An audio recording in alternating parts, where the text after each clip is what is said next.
اعوذ باللہ من الشیطان الرجیم بسم اللہ الرحمن الرحیم الحمد للہ رب العالمین الصلاة والسلام علی اشرف الانبیاء والمرسلین وعلی اہل بیتہ الطیبین الطاہرین اما بعد السلام علیکم ورحمۃ اللہ۔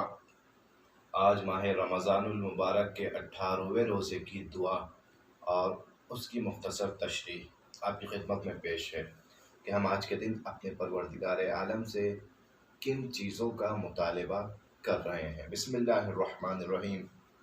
اللہم نبہنی فیہ لبرکات اسحارہ۔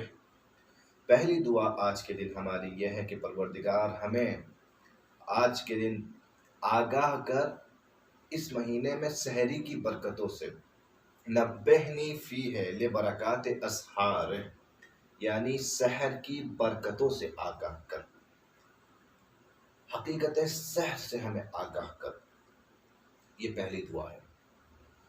اور دوسری دعا وَنَوِّرْ فِيهَا قَلْبِي بِضِيَاءِ أَنْوَارِهِ، اور میرے قلب کو نورانی کر دے، میرے قلب کو روشن کر دے اس کی ضیاء اور اس کی روشنی سے، اس کی سحر کی روشنی سے۔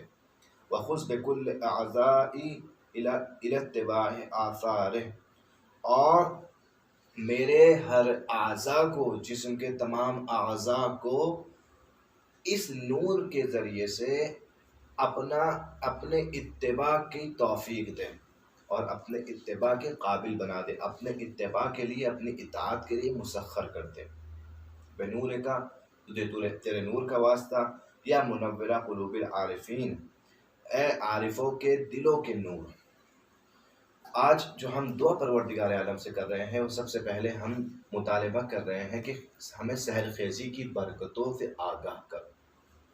یوں تو عام طور پر بھی سحر خیزی ایک عظیم برکتوں کو اپنے ساتھ میں رکھتی ہے، یعنی کوئی انسان آذان صبح سے تھوڑا وقت پہلے بیدار ہو اور اس وقت کا استفادہ کرے، عبادت کرے اور اس میں اپنے زندگی کے اہم کاموں پر غور و فکر کرے اور اس کے بعد میں پھر عبادتوں میں مصروف ہو جائے، پھر نماز صبح انجام دے، یہ عمل اس کی زندگی میں خود ایک برکت کا باعث بن جاتا ہے۔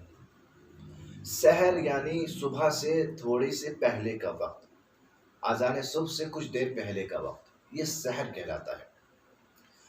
عام طور پر بھی سحر کو اہمیت حاصل ہے، پورے سال انسان کو چاہیے کہ سحر کے وقت بیدار رہے، اور سحر کے وقت بیدار رہنے کی تاکید بہت کی گئی ہے، اس قدر کہ آپ یہ سمجھ لیجیے، ہم اس بات کو دیکھیں کہ علماء کا باقاعدہ، علماء کی یہ روش رہی ہے کہ علماء سحر کے وقت میں بیدار رہتے تھے اور اس وقت عبادت کرتے تھے، دعا کرتے تھے یا مطالعہ کرتے تھے اور اہم مسائل پر غور و فکر کرتے تھے۔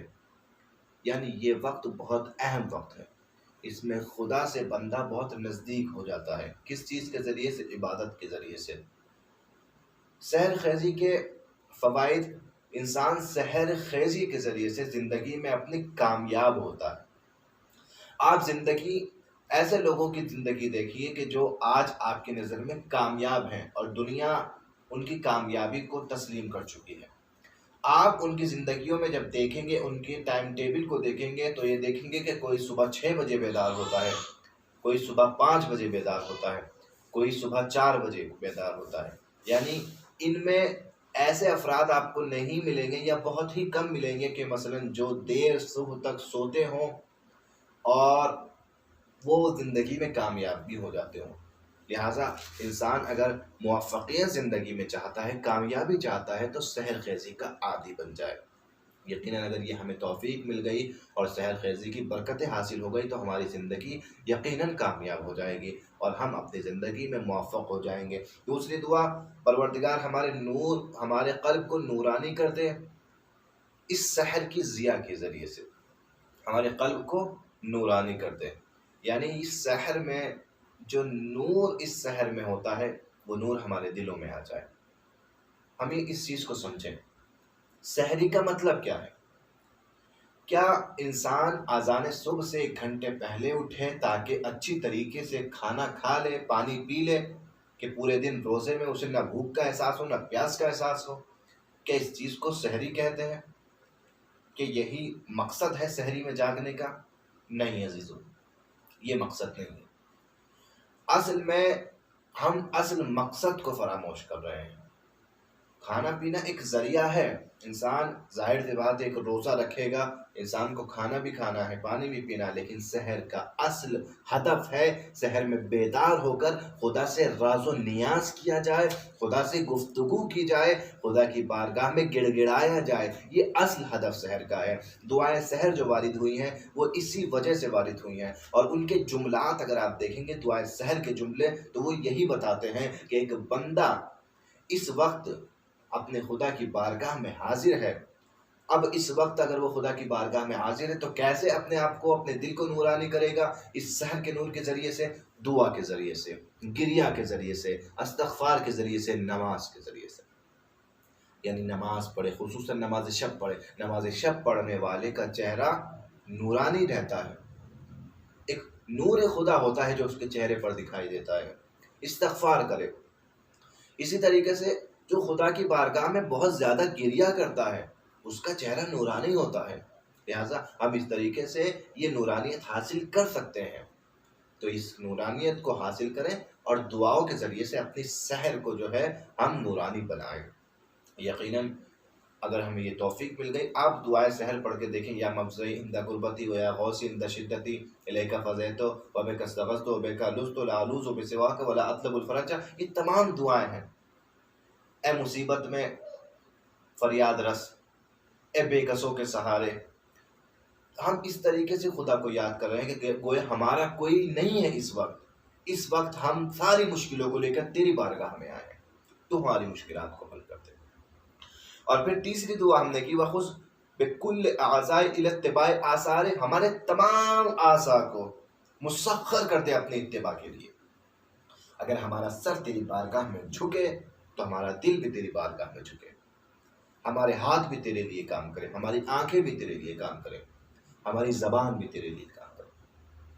بعض موقعوں پر ہم جسمانی طور پر تو اطاعت کر لیتے ہیں مگر اندر سے ہم اصل میں اطاعت نہیں کر پاتے. لہٰذا ہمارے ہر اعضاء کو پروردگار مسخر کر دے اپنی اتباع کے لیے، اپنی اطاعت کے لیے.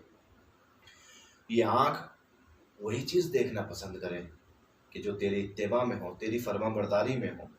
یہ زبان وہی بولے کہ جو حق ہو اور جو تجھے پسند ہو.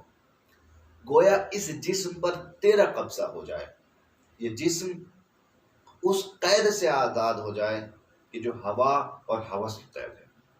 یقیناً اگر انسان اس سحر کے ذریعے سے اگر چاہے تو ان برکات کو حاصل کر لیتا ہے، اور پھر جب وہ برکات حاصل کر لیتا ہے پھر انسان کی اس منزل پہ پہنچتا ہے کہ وہ اپنی آنکھوں سے نہیں دیکھتا بلکہ اس کی آنکھوں سے، وہ اپنی آنکھوں کے ذریعے سے تو دیکھتا ہے لیکن نور خدا اس کی آنکھوں میں ہوتا ہے. اصل میں مومن اس نور خدا کے ذریعے سے دیکھتا ہے. وہ نور خدا اگر ہمیں حاصل ہو گیا تو ہم ہر چیز کی حقیقت کو اور ہر چیز کی عظمت کو بہتر طریقے سے دیکھ سکتے ہیں. بے نور کا یا منورہ قلوب العارفین، تجھے تیرے نور کا واسطہ اے عارفین کے دلوں کے نور. یقیناً پروردگار ہماری دعا کو قبول کر اور ہمارے قلوب کو اور ہمارے اعضاء و جوارح کو، ہماری زندگی کو اپنے اس نور کے ذریعے سے منور فرما. والسلام علیکم ورحمۃ اللہ وبرکاتہ.